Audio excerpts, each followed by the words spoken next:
நம்முடைய செய்தி, நம்முடைய கருத்து ஒண்ணுதான்.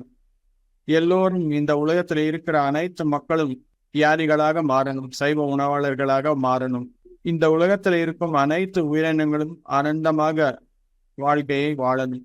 இதுதான் நம்முடைய சங்கல்பம், வேற எதுவுமே இல்லை.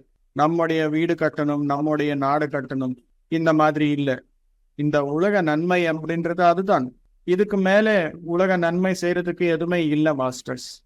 அதுக்காக இந்த வகையான சங்கல்பத்துடன் நாம தியானம் செய்யும் போது அந்த யக்னத்தில் அது கண்டிப்பா நடக்கும். எப்படி நடக்கும்? அந்த யக்னத்துல ஒரு பெரிய சயின்ஸ் இருக்கு மாஸ்டர்ஸ்.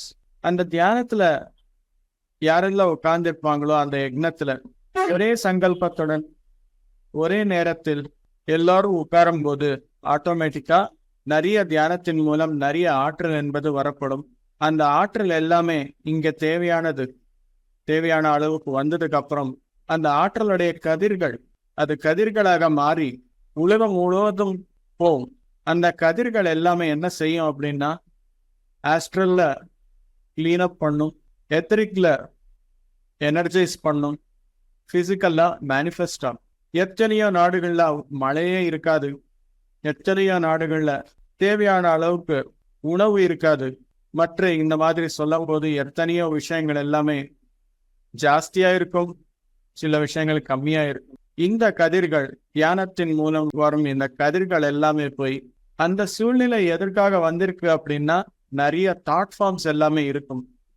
அந்த தாட் ஃபார்ம்ஸ் எல்லாமே கிளியர் பண்ணும்போது ஆட்டோமேட்டிக்கா அங்கே இருக்கிற சூழ்நிலை எல்லாமே மாறும் மாஸ்டர். அதுதான் தியான யக்னத்துடைய மகிமை.